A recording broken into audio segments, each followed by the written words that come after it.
መልእክት አለ። ሰው ያልተመቻችሁ ሰዎች አልተመቹንም አትበሉ። እንኳንም አልተመቻችሁ። ለኢየሱስ ያልተመቸ ላንተ ይመቸኛል ብለህ አትጠብቅ። ለምን ትመቻለች ብለህ አትጠብቅ። ሰዎች ይመቻሉ ብላችሁ አትጠብቁ። ቢኮዝ ለሱም አልተመቸ። ለምንድነው ያልተመቻቸው? ለምንድነው ያከበዳቸው? ለምንድነው የኮሰኮሳቸው? ለምንድነው ያስጨነቃቸው? አጠገብ ያለው ንካውና የእግዚአብሔር ክብር ስላለበት ነው። ራሱ እግዚአብሔር ስለሆነ በለው ባክ ድገምና አሜን።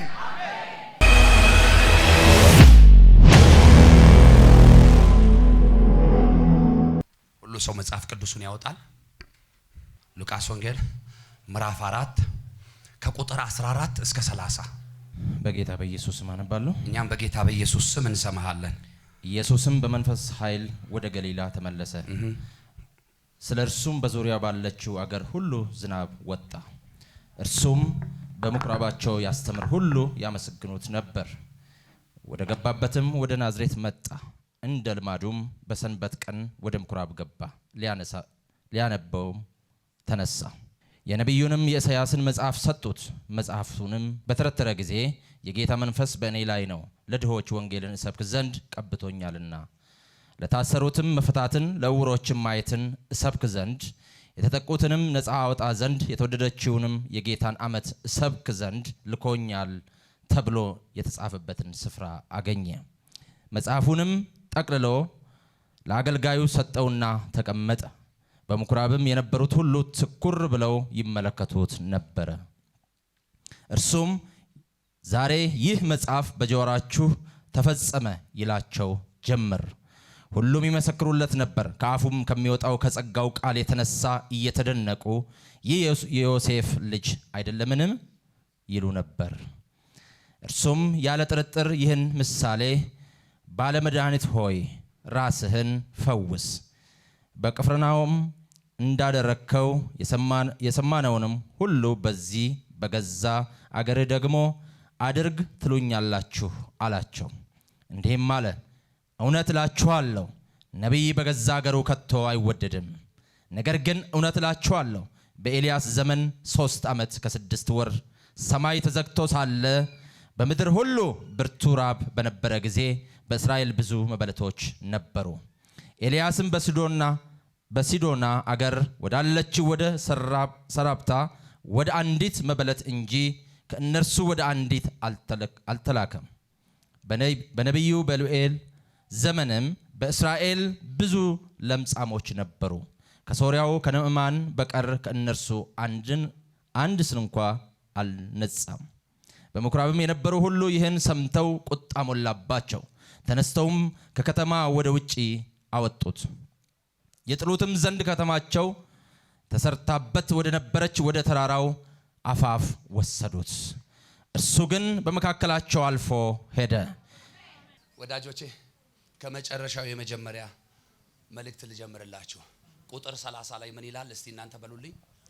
እርሱ ግን በመካከላቸው አልፎ ሄደ። መልእክት አለኝ። ሰው ያልተመቻችሁ ሰዎች አልተመቹንም አትበሉ። እንኳንም አልተመቻችሁ። ለኢየሱስ ያልተመቸ ላንተ ይመቸኛል ብለህ አትጠብቅ። ዓለም ትመቻለች ብለህ አትጠብቅ። ሰዎች ይመቻሉ ብላችሁ አትጠብቁ። ቢኮዝ ለሱም አልተመቸም። ለምንድነው ያልተመቻቸው?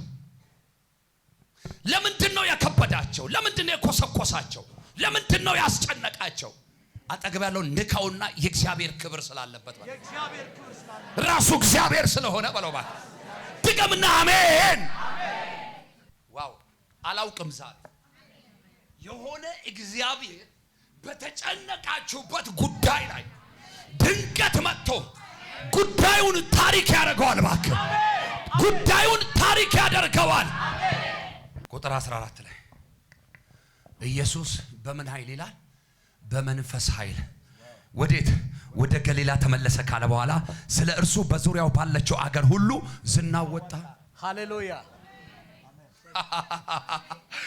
ዝናው ባይወጣ ኖሮ የሚፈልገው አይኖርም ነበር፣ የሚያስታውሰውም አይኖርም ነበር። ምኑ ወጣ? ዝናው። ምን የሚል ዝና? ኢየሱስን ሲያዩ እግዚአብሔርን ማየት ሆነ። ኢየሱስን ሲነኩት እግዚአብሔርን መንካት ሆነ። ኢየሱስን ሲሰሙት እግዚአብሔርን መስማት ሆነ። ሪል የሰማይ መልእክተኛ እንደሆነ ከ700 ዓመት በፊት በነብዩ ኢሳይያስ የተነገረው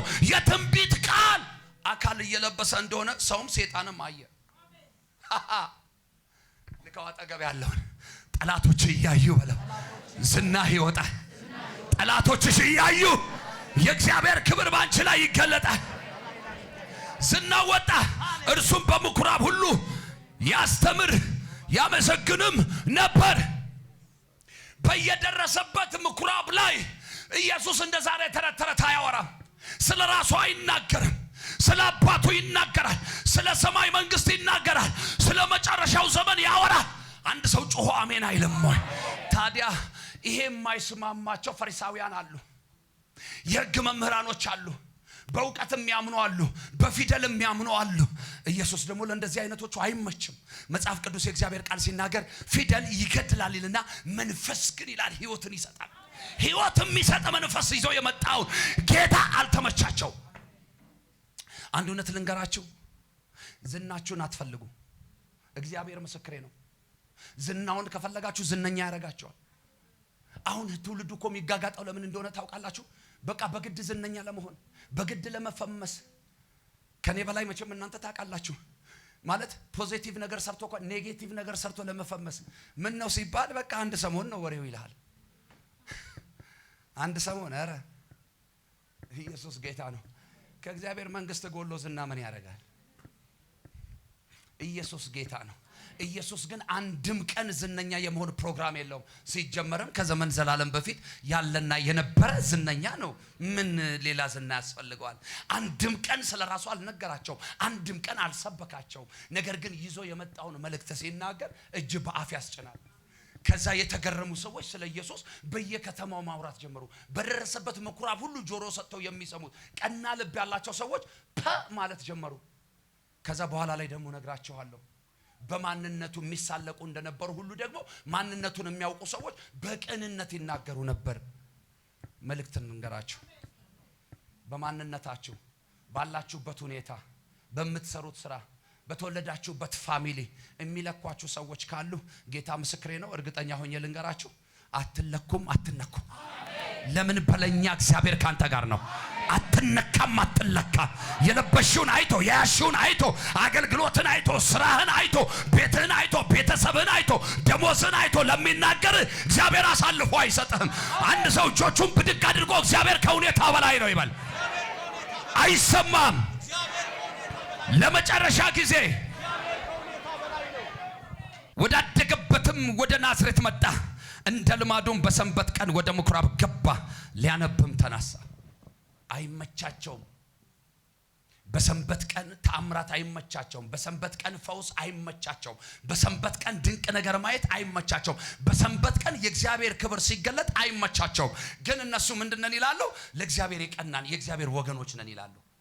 ከዛ ይገርማችኋል፣ መጽሐፉን ተቀብሎ ሲተረትረው ኢየሱስ ጉዳዬ ከስንት ዓመት በፊት የተጻፈ የትንቢት ቃል አልኳችሁ? ከ700 ዓመት በፊት የተጻፈ የትንቢት ቃል። አሁን ሄዳችሁ ስታዩ ኢሳይያስ 61 ላይ ያለውን ቃል ቁጥር 17 የነብዩን የኢሳይያስን መጽሐፍ ምን አሉ? ሰጡት። የሰጡት ለፈተና ነው። ከኤልያስ ጋር ሊያወዳድሩት ነው። ከኤልሳ ጋር ሊያወዳድሩት ነው። እሱ ግን ከሁሉም ይበልጣል ሳይሆን ተወዳዳሪ የለውም። እሺ አቻ የለውም በለኝ። ድገሙና አቻ የለውም በሉ። ማለቴ የምታወዳድሩት እኮ የሆነ ማች የሚያደርግ ነገር ሲኖር ነው አይደለ? በቃ ከኢየሱስ ጋር ማች የሚያደርግ የለም። እሱ ከዘመን ዘላለም በፊት የነበረ ምንድነው? ፍጹም ሰው ፍጹም አምላክ ነው። ግን እነሱ የታያቸው የቦዲው ነው፣ ሰውነቱን የታያቸው አምላክነቱ አልተገለጠላቸውም። ከዛ የኔ ጌታ መጽሐፉን አነሳና እስቲ አብረን እንበል። የነብዩን የኢሳይያስን መጽሐፍ ሰጡት። መጽሐፉንም በተረተረ ጊዜ በደንብ ስሙ።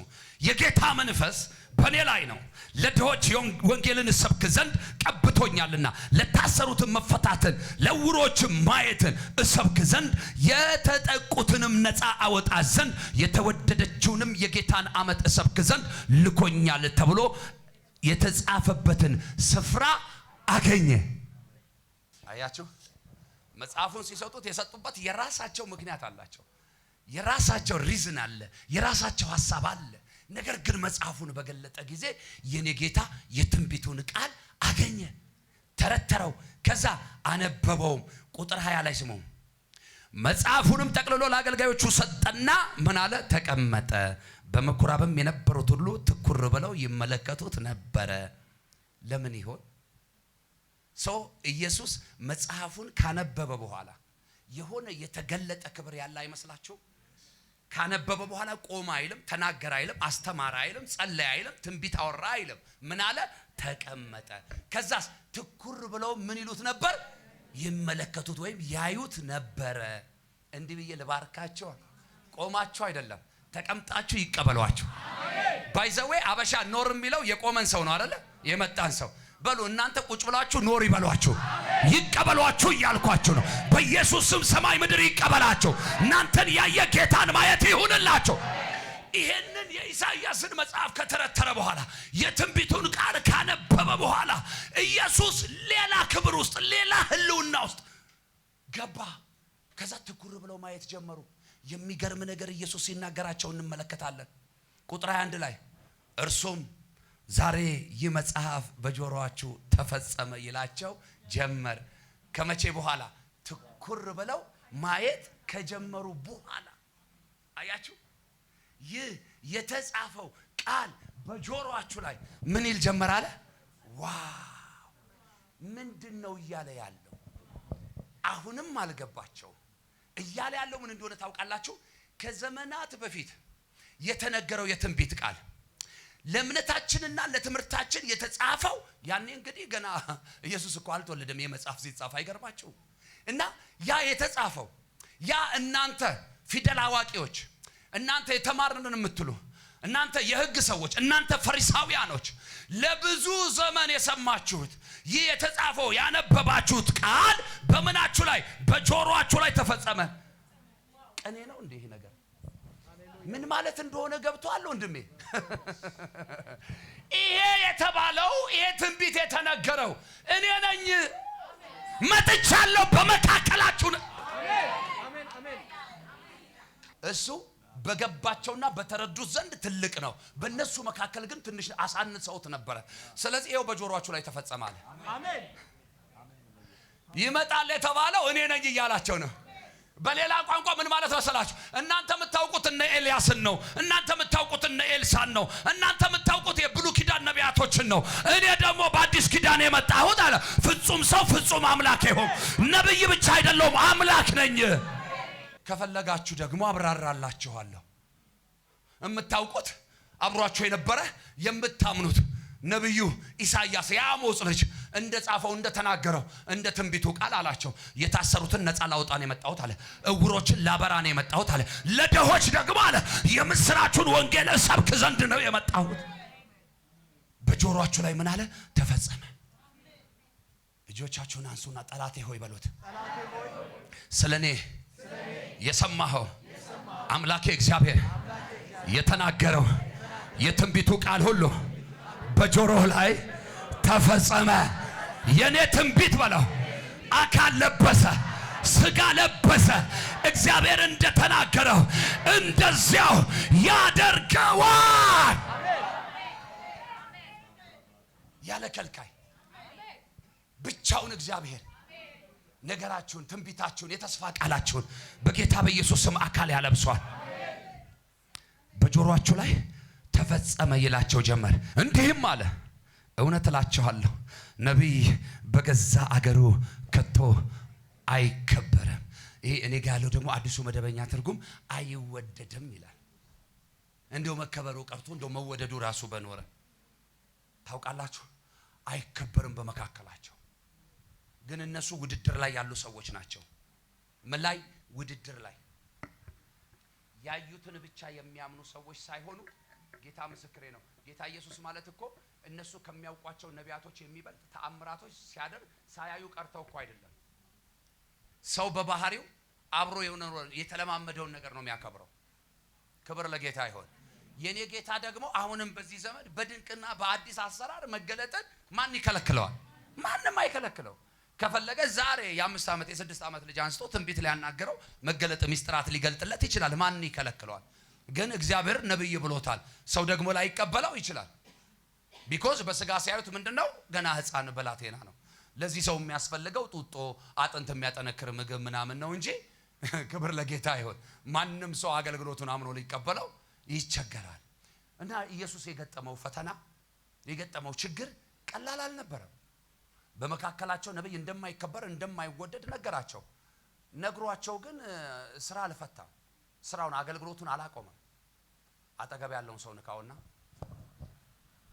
ባይቀበሉህም ቢቀበሉህም እያገለገልክ ትቀጥላለህ። ይሄን ባይላቸው ይሻል ነበር አላቸው። እንኳን አላቸው። የሚቀጥለውን እናንተ አንብቡ። አሁን እኔ የት ልሰዳችሁ መሰላችሁ?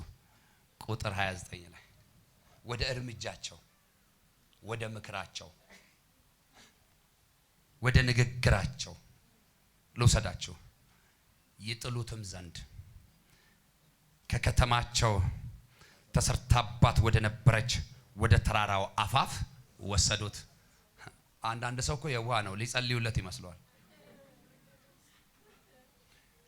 እንዲህ ብዬ ለባርካቸዋ እግዚአብሔር የተመከረባቸውን ምክር ከንቱ አድርጎታል። አሜን አሜን ሃሌሉያ። እንደ ሀገር፣ እንደ ህዝብ፣ እንደ ቤተ ክርስቲያን፣ እንደ ግለሰብ የተመከረብንን ምክር እግዚአብሔር ከንቱ አድርጎታል። እዚህ የኔ እግዚአብሔር በሉ። በኔ ላይ የተመከረውን ምክር ከንቱ አድርጎታል። ምን እንደማይታቃላችሁ አንዳንድ ሰዎች ፊት ሰዎች በእጃቸው አምጥተው ያስቀመጡትን እንቅፋት አያለው። እናንተ ዘላችሁ ታልፋላችሁ፣ እንቅፋት እነሱን ይጥላቸዋል። እዚህ አንድ ሰው አልፍ ያለው በላይ ባክ ድገሚና በይ ለመጨረሻ ጊዜ በሎኝ። በኢየሱስ ስም ማለፍ ሆነላችሁ፣ ማለፍ ሆነላችሁ፣ ማለፍ ሆነላችሁ። ይጥሉትም ዘንድ ከከተማ አውጥተው እኮ ነው፣ በተራራ ላይ አውጥተው እንዲህ ኖርማል የሆነ ሜዳ ላይ አይደለም፣ ተራራ ላይ አውጥተው ሊለቁት እኮ ነው። ሊጥሉት መስሏቸው ማለት ነው። መስሏቸው እየተከራከሩሽ ያሉ ሰዎች፣ እየተሟገቱ ያሉ ሰዎች እኮ መስሏቸው ነው። ምን እምትወድቂ፣ እምትጠፊ፣ እምትከስሪ፣ እምትስል፣ እምታጣ፣ እምትጨነግፍ መስሏቸው ነው። ካንተ ጋር ያለው ከነሱ ጋር ካለው ይበልጣል። የዛሬውን ባዶነት አትይ። ጌታ ያለው ሁሌ ሙሉ ነው። እንደዚህ ይላችኋል የጌታ መንፈስ፣ ጎደሏችሁን እሞላዋለሁ፣ ውርደታችሁን እሸፍነዋለሁ። እኔ አምላካችሁ እግዚአብሔር እያከበርኩ አከብራችኋለሁ ይላል። በሕዝቡ መካከል ልጁን ኢየሱስን ያከበረው እግዚአብሔር በጠላቶቻችሁ መካከል ያከብራቸዋል። በጠላቶቻችሁ ሰፈር ያከብራቸዋል። በጠላቶቻችሁ መንደር ያከብራቸዋል። እግዚአብሔር ሊጥሉት ወደ ተራራ ወሰዱት። ቁጥር 30 ሁሉ ሰው ይበለው። አሁን ይሄንን በስልጣን ቃል ቁጥር 30 ነው። ቁጥር 30 እርሱ ግን በመካከላቸው አልፎ እርሱ ግን በመካከላቸው አልፎ ሄደ። እርሱ ግን በመካከላቸው አልፎ ሄደ። እርሱ ግን በመካከላቸው አልፎ ሄደ። ምን ሊሉት ባሉ ሰዎች መካከል ነው ኢየሱስ አልፎ ሄደው? ሊገድሉት፣ ሊያጠፉት ወደ ተራራ ይዘው የሄዱ ከተራራ ላይ ሊጥሉት፣ ሊፈጠፍጡት በወጡት ፊት ላይ ወዳጄ እያዩት ብቻ አይደለም የወሰዱት፣ ይዘውት እኮ ነው የወሰዱት በእጆቻቸው። እስቲ በዚህ በግራና በቀኝ ያላችሁ ሁላችሁም ወደዚህ ወደ ማለ እጆቻችሁን ዘርጉ እስቲ። እንደሱ ዘርጉ። በዚህ መደዳ ያላችሁ አሁን እኔ ለማለፍ እሞክራለሁ። ሲምቦል ነው። እናንተ ለመያዝ ትሞክራላችሁ። ኢየሱስ ጌታ ነው። አይዟችሁ። እና ታውቃላችሁ ምክራቸውን ሹፉ። እናንተ እዚህ መስመር ያሉ ሁለቱም መስመር ላይ ያሉ ሰዎች ክፎች ናቸው። እኔ እኮ ዘርጉ አልኩ እንጂ ተያያዙ አላልኩ። እሺ ችግር የለም ተያያዙ። ይሶከ ተያያዙ። አሁን እኔ ማለፍ ጀምሬያለሁ። ማለፍ ጀምሬያለሁ። በምክራቸው መሃል፣ በሰልፋቸው መሃል፣ በናዝሬቱ ጌታ በኢየሱስ በጥፋታቸው መሃል ዛሬ ማለፍ ሆነላችሁ። ዛሬ ማለፍ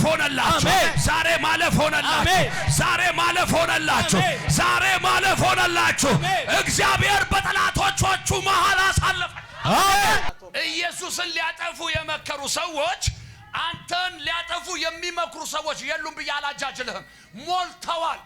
ሞልተዋል። ማኪያቶ ቤት ያሉት እነሱ ናቸው። ቡና ቤት ያሉት እነሱ ናቸው። ቤታቸው ላይ ያሉት እነሱ ናቸው። ጎረቤት ቁጭ ብለው የሚመክሩ እነሱ ናቸው። ቸርች ቁጭ ብለው የሚያመልኩ የሚመክሩ እነሱ ናቸው። እግዚአብሔር አሳልፎ አይሰጣችሁ። ስፍራ እስክትለቁ ድረስ ያንገበገቧችሁን አይኖቻችሁ እያየ ስፍራ ሲለቁታ ያላችሁ አልሰማችሁኝም? ስፍራ እስኪያስለቅቋችሁ ድረስ እንዲህ ጫፍ የደረሳችሁ ሰዎች ስፍራ ሲለቁታ ያላችሁ ከሆነ ከከሳሽ እግዚአብሔር ነጥቆ የሚሰጥ ርስት አለ። አንቺ አሜን ብለሽ ውሰጂው። ይሄ ትውልድ ጠማማ ትውልድ ለጌታ ያልተመቸ ለአንተ ይመቸኛል ብለህ እንዳታስብ። ዝም ብለህ ተደላድላተኛ አምላኩ እንዳለው ሰው እርግጠኛ ሁን፣ እመን። ችግር የለም። እሱ ግን እነሱ ሲሰለፉ አንተ ፈስህን እያንዛረጥክ ሌሊቱን ሙሉ ይሄ የአማኝ ተግባር አይደለም። እግዚአብሔር ከሰጣችሁ ጊዜ ለእግዚአብሔር ስጡት። ከሰዎች ጋር ተሰብስባችሁ ጠላቶቻችሁን አታሸንፉም። ከእግዚአብሔር ጋር መክራችሁ ግን ታሸንፋለህ። ይኸውላችሁ 30 ሆናችሁ ብትመካከሩ የአንድ ሰው ምክር የማሸነፍ ወይም የመበተን አቅም አይኖራችሁም። ብቻችሁን ሆናችሁ ግን ከእግዚአብሔር ጋር ከመከራችሁ ጌታ ምስክር። ከዛ ዝቅ ብላችሁ ስታነቡ ጌታ ኢየሱስ ራሱ ይናገራል እየተገረመ ማለት ነው። ምን እንደሚሉ ታውቃላችሁ? እነሱ የኤልያስን አገልግሎት የኤልሳን አገልግሎት ቅድም እንደነገርኳችሁ የሚያነጻጽሩት። ኢየሱስ ግን እንዲህ አላቸው። ባይዘዌ ኢየሱስ የማንንም ጸጋ አይነቅም። ክብር ለጌታ ይሁን። እሱ ራሱ ባለ ጸጋ ስለሆነ የጸጋን ዋጋ ያውቃል። ዘንድሮ እኛ ነን እንደዚህ ከፍና ዝቅ የምናበላልጠው። ኢየሱስ ጋር እንደዛ የለም። እና ለነገሩ አይነት ነገር ይናገራቸዋል። አልፈርድባችሁም። ያው የምታውቁትን አይነት አገልግሎት የምታውቁትን አይነት ጸጋ እኔም አውቀዋለሁ ይላቸዋል። እና የኤልያስም አገልግሎት ቢሆን አለው ሊሚቴሽን አለው። ታውቃላችሁ፣ የሆነ ዳርቻ አለው። የኤልሳንም አገልግሎት ቢሆን የሆነ ዳርቻ አለው። ታውቃላችሁ፣ የሆነ የሚሄዱበት ደረጃ አላቸው። ባይዘዌ አንድ ነገር እመኑ፣ ቅባት አለው፣ ደረጃ አለው፣ ሌቭል አለው። ያ ማለት ይበልጣል ያንሳል እያልኳችሁ አይደለም። ለምሳሌ ዛሬ አሁን እኔ እስካሁን ባገለገልኳችሁ አይነት ጸጋ አልቀጥልም። ጌታ አልቀበትም አይደል? ይጨመርልኛል። እህቴም አሁን እንደዛ አትቀጥል፣ ይጨመርላታል። ወንድሜም እንደዛ ይጨመርለታል። አሜን አትሉም ወይ? ክብር ለጌታ ይሁን። እና እናንተ የምታውቁትን አይነት ታምራትን ያውቀዋለሁ። እናንተ የተለማመዳችሁትን አይነት አገልግሎት ጸጋ እኔ ያውቀዋለሁ። ግን አሁን የመጣው ያ አይደለም። አሁን የመጣው ኢየሱስ ነው። በገዳዮቹ መካከል የሚያልፍ አይናቸውን እኮ ጨፍነው አይደለም እያዩ ማለት ሊያጠፉ ፈልገው ሊገሉ ፈልገው በጣም ተጠንቅቀው ይዘው ተራራ ጫፍ ላይ ይዘው ወጥተው ይሄ የማይመስል ነገር እኮ ነው። ለምሳሌ እግዚአብሔር አምላክ በብሉይ ኪዳን ዘመንም ብዙ ከጠላት እጅ ያስመለጣቸው ሰዎች አሉ አይደለ? ክብር ለጌታ ይሁን። ለምሳሌ ማንን ታስታውሳላችሁ? እስቲ አስታውሱኝ። ሐዋርያት ሥራ ምዕራፍ 12 ላይ ሌላም አስታውሱኝ። ጌዲዮንን አስታውሱ። መሳፍንት ምዕራፍ 6 ላይ ብዙዎቹን እግዚአብሔር አስመልጧቸዋል። ሲያስመልጣቸው ግን የሚገርማችሁ ነገር አንዳንዶቹ ላይ እንቅልፍ ጥሎባቸው ነው። አንዳንዶቹን ደግሞ ስፍራ አስቀይሯቸው ነው። አምላካቸውን ፍለጋ ምናምን ሄደው ነው። ክብር ለጌታ ይሁን። ኢየሱስ ግን ራሱ አምላክ አይደለ? አይን የፈጠረው ራሱ አይደለ? በፈጠረው አይናቸው እያዩት ማለት እጅ የሰጣቸው እሱ አይደል? እጃቸውን እንደዘረጉበት ማለት ነው። እጃቸውን ሳያጥፉ በመካከላቸው ዛሬ እንዲህ ብዬ ነው መባረካቸው። እግዚአብሔር በጠላቶቻችሁ መካከል ያሳልፋቸዋል። ማለዳዬ ላይ ነው አምላኬ እግዚአብሔር የተናገረኝ። ሕዝቤን በጠላቶቻቸው መካከል አሳልፋቸዋለሁ ነው ያለኝ። ማንን? ሕዝቤን። የእግዚአብሔር ሕዝብ የእግዚአብሔር ሕዝብ የእግዚአብሔር ሕዝብ የእግዚአብሔር ሕዝብ የእግዚአብሔር ሕዝብ የእግዚአብሔር ሕዝብ እግዚአብሔር በጠላቶቻችሁ መካከል አሳልፋቸዋለሁ ይላቸዋል። እልልታ ጭብጨባ ለዚህ ጌታ።